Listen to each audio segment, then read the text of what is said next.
Ito, nilalabang ko na guys yung aking mga damit na iiwanan ko rito sa Bulacan. Kasi bawal ako magdala ng mga mabibigat.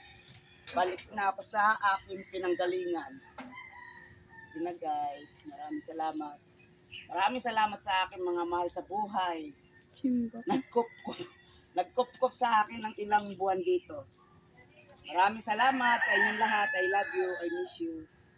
Happy birthday nga pala kay Cedric.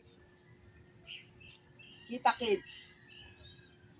Balik San Pablo, si Aling Intay. Salamat.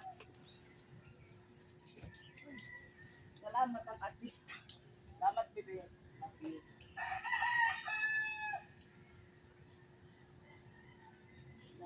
Hindi ay yung isusunod. Nakausap ko na pati si Abi. Sinabi ko na ano. Na. Tapos na ba?